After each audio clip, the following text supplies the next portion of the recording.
Setelah melakukan koordinasi dengan seluruh perguruan silat di Jember, Kepala Bakes Bangpol Edi Budi Susilo akan merekrut kader dari semua anggota perguruan silat di Jember. Bahkan ia mengaku sudah melakukan komunikasi dengan ketua perguruan silat yang nantinya setiap perguruan bisa mengirimkan 3-5 anggotanya yang akan mengikuti pembekalan bela negara. Edi menjelaskan perekrutan ini bukan tanpa alasan.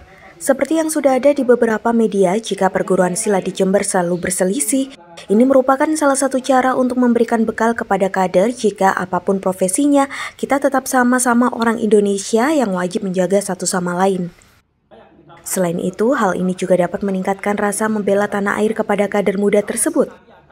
Diharapkan setelah adanya pelatihan atau pembekalan ini, seluruh perguruan silat di Jember bisa saling menghargai satu sama lain dan tidak ada lagi konflik atau kekerasan yang dilakukan. Iya, sebenarnya sudah sempat kita kumpulkan beberapa waktu yang lalu, bahkan kemudian dari 31 perguruan silat ini sudah mendeklarasikan ya untuk mewujudkan Jember Damai. 31 perguruan silat ini juga kemudian menandatangani ikrar bersama untuk kemudian menjaga kondusivitas di Kabupaten Jember. Dari Jember, DKAJ Jember 1 TV melaporkan.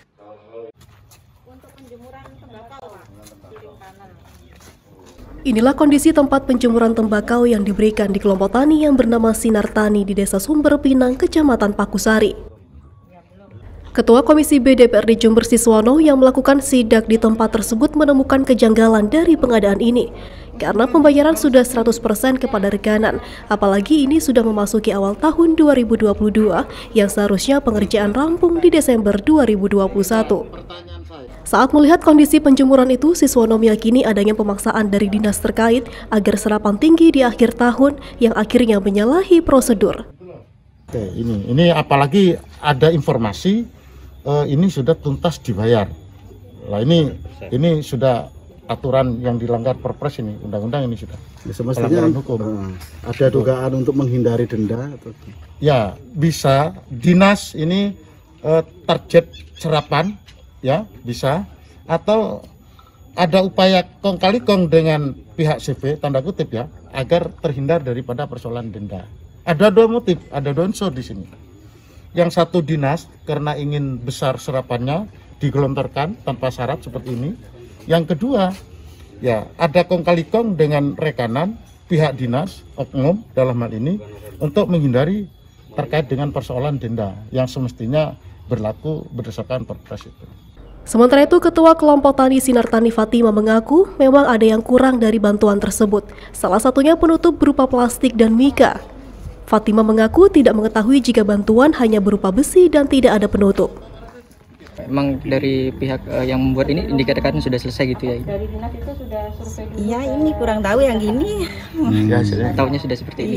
Iya. Bu, kalau seperti ini masih memerlukan apa lagi, Bu? Seharusnya. Plastik. Plastik atau mika yang untuk nutup ya? Iya, nutup. Gitu ya semestinya.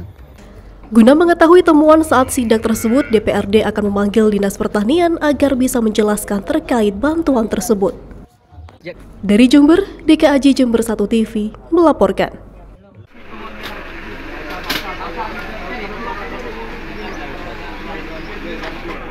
Sekejam-kejamnya seorang ibu dalam mendidik anak tentu tidak akan sampai tega membuat anaknya menderita, apalagi sampai meninggal.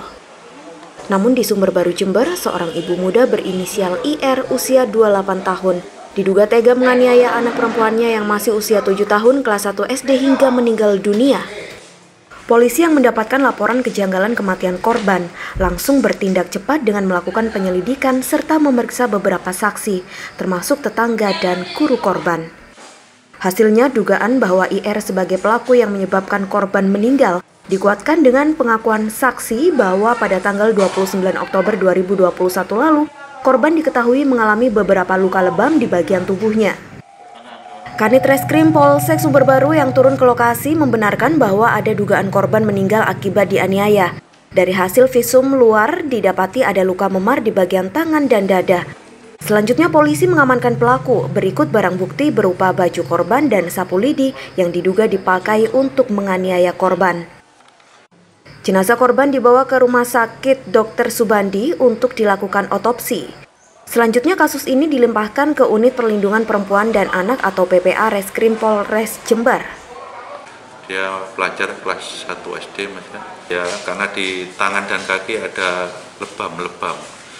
Diduga akibat dianiaya atau dipukul. Untuk kelanjutan kasus ini seperti apa?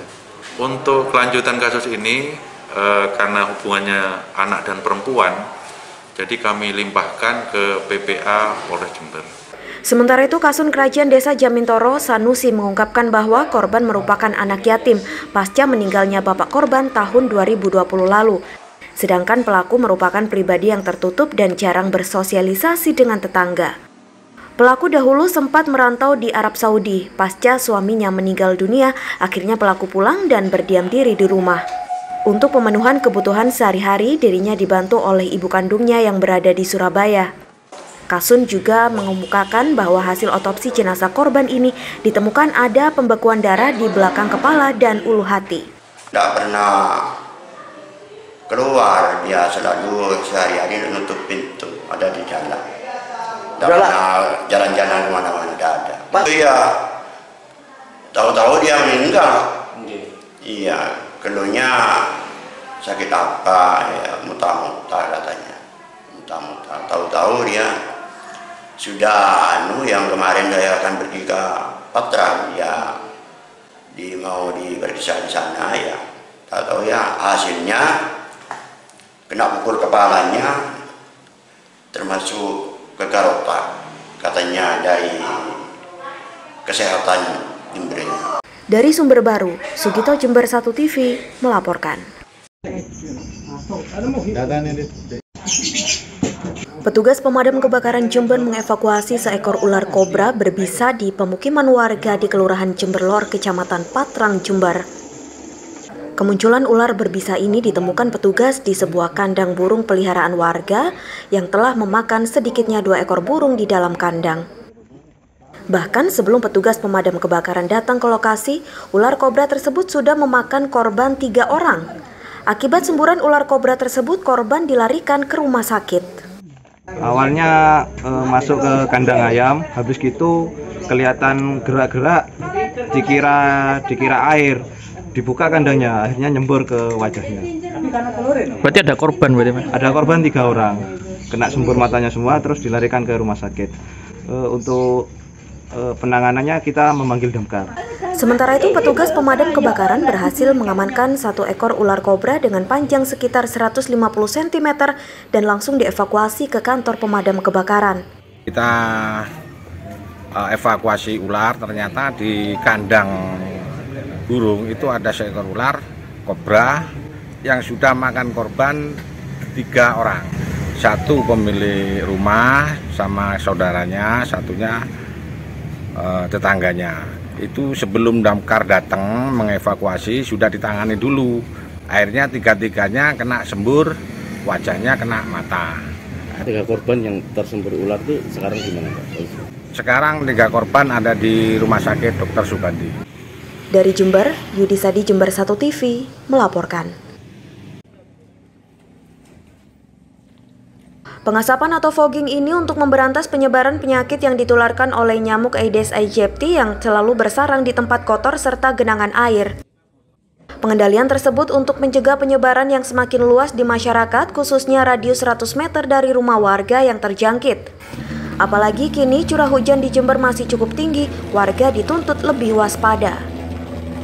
Terdapat 2 lokasi yang difogging oleh PMI Jember, yakni perumahan Green Garden RT 8 RW 7 Kelurahan Tegal Gede yang terdapat 1 warga yang terserang demam berdarah, serta perumahan Puri Nirwana RT 2 RW 21 Kelurahan Karangrejo Kecamatan Sumbersari yang terdapat 2 warganya yang terserang DBD. Ketiganya masih dalam umur anak-anak. Ketiga warga yang terserang demam berdarah tersebut kini telah dilakukan perawatan medis. Ya, ini antisipasi, Mas, ya, karena kita di lingkungan ini kan sudah ada warga yang terkena penyakit DBD. 2 anak itu sudah terkena DBD, jadi antisipasi untuk kedepannya ya kita mengadakan penyemprotan ini fogging ya. Nah, gini. Sejak kapan tuh Pak yang kena DBD? Sejak seminggu yang lalu. Jadi sudah 2 hari kemarin sudah pulang. kebetulan yang kena ya depan rumah ini sama pojok. Sementara itu, Ketua Unit Markas PMI Jember, Rupianto, kegiatan pengasapan dan fogging ini atas dasar laporan rukun tetangga atau RT setempat karena terdapat warganya yang terserang demam berdarah dengue akibat nyamuk Aedes aegypti. Selain melakukan fogging, relawan PMI juga menghimbau warga untuk menerapkan 3M, yaitu menguras, menutup, dan mengubur, sehingga lingkungan tetap bersih khususnya di sepanjang selokan yang di musim penghujan saat ini banyak terdapat genangan air yang memicu perkembangbiakan nyamuk. Ya, terkait fogging ini kan ada permohonan dari RT, perumahan Puri ini, khususnya di klaster Pondok Indah. Di awalnya ada warga atau anak yang terdampak oleh demam. Hingga dari RT adalah mengajukan permohonan ke BNI tindakan fogging. Tidak ada biaya Pak ya? Oh gratis, semua gratis, tidak ada biaya sepeser pun dengan pelaksanaan fogging. Dari Jember, Yudisa di Jember 1 TV melaporkan. Kondisi jalan raya tingkat kabupaten yang ada di Jalan Curah Kenceng, Dusun Sumberjo, Desa Glundungan, Kecamatan Wuluhan ini memang rusak parah. Apalagi di musim penghujan seperti saat ini, jalan tersebut semakin membahayakan karena selain licin, lubang di jalan juga tertutup lumpur sehingga tidak sedikit kendaraan yang terjebak. Kerusakan jalan tersebut semakin parah karena sering dilintasi kendaraan tambang yang mengangkut material tanah. Bahkan kerusakan jalan tersebut sudah terjadi sejak lama, sekitar 7 tahun, namun belum mendapatkan penanganan dari pemerintah dan dinas terkait. Oleh sebab itu, warga pedesaan yang kesal ini melakukan aksi tanam padi di jalan rusak sebagai bentuk protes kepada pemerintah yang belum menepati janji untuk memperbaiki jalan rusak di Jember. Tapi kalau kerusakan itu mulai dari Balung sampai ke Muni. Ya aksi protes sih, karena jalan ini nggak ada titik terangnya kapan mau dibangun. Ya kalau kendaraan tambang itu bukan 1-2, tapi puluhan ada tiap harinya itu. Itu mengangkut apa saja? Tanah. Dari Wuluhan, Bambang Sugiarto, Jember 1 TV melaporkan.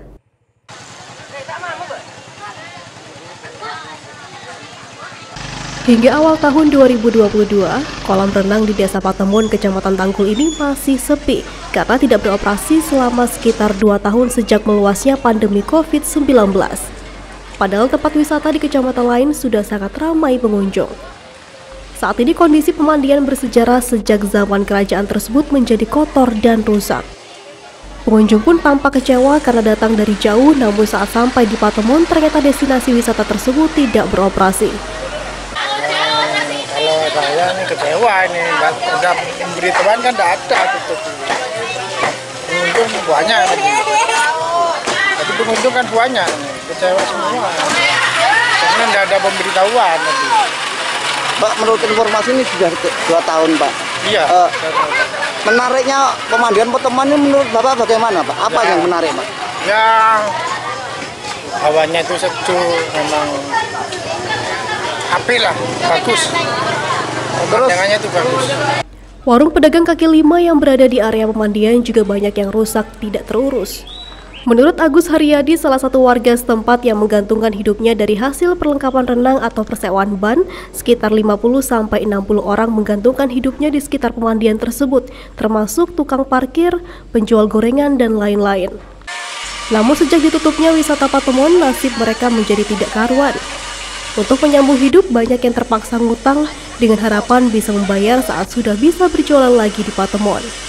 Tapi rencana tidak kunjung terjadi sehingga beberapa warga terpaksa merantau ke luar negeri gara-gara belum bisa membayar pinjaman.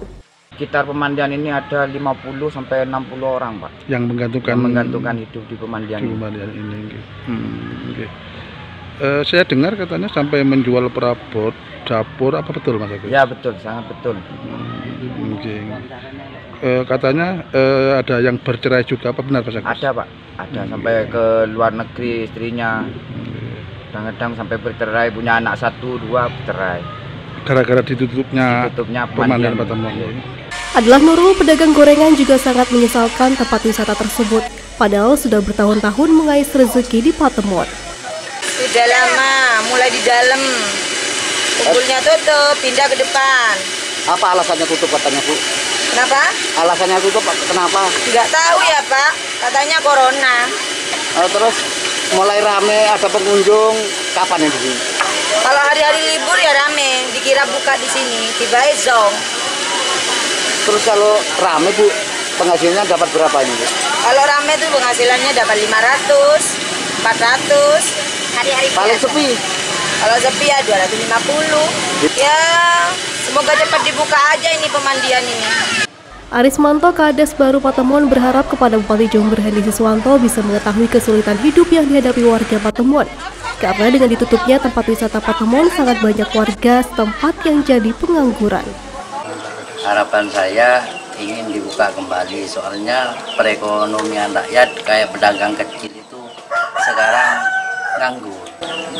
Saya mohon ke Bapak Bupati sama Dinas Pariwisata mohon dibuka kembali. Kedepannya apa harapan panjenengan Pak Kades terkait dengan wisata tersebut harus dikelola dengan baik atau gimana?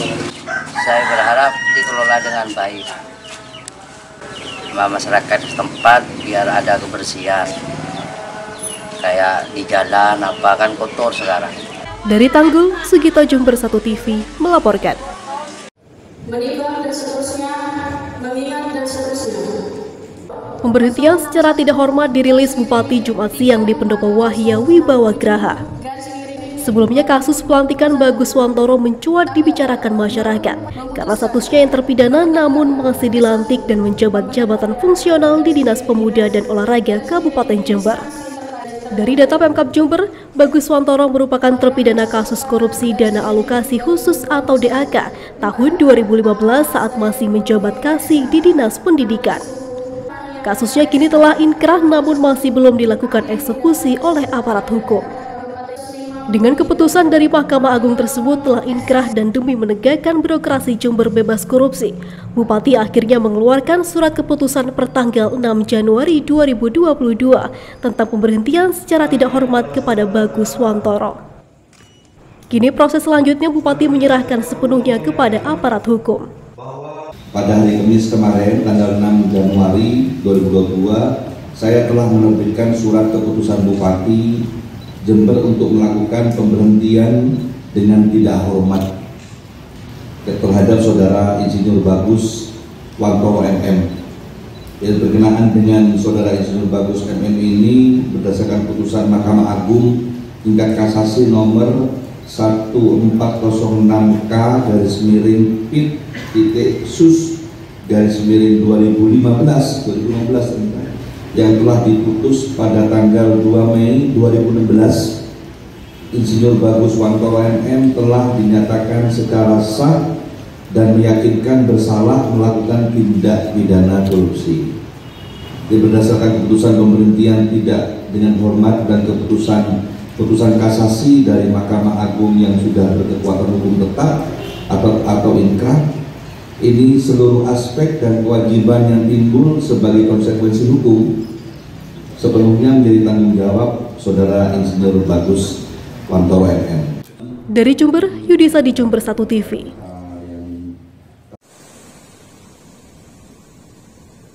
Kondisi pantai Pancerpuger selalu dipenuhi tumpukan sampah saat musim penghujan. Hal ini tentu merusak pemandangan di tempat wisata tersebut. Sampah yang berserakan terdiri dari sampah pohon bambu, sampah plastik, dan sampah rumah tangga. Menurut Almas Iza Mahendra selaku petugas pengelola wisata Pantai Pancerpuger, sampah yang ada di sepanjang tepian Pantai Pancerpuger ini berasal dari hulu dan sepanjang Sungai Bedadung yang selalu terbawa derasnya arus saat musim hujan. Petugas mengimbau kepada warga untuk tidak lagi membuang sampah ke sungai karena sangat merusak kelestarian lingkungan. Jadi pas musim hujan sampah ada di sini semua. Itu Mas ya. Terbawa arus Mas. Terbawa arus sungai. Terus upaya-upaya dari pihak pengelola sendiri apa Mas untuk penanganan sampah? Ya, setiap harinya kita lakukan pembakaran dan pemendaman sampah. Dari Puger, Bambang Sugiarto, Jember 1 TV melaporkan.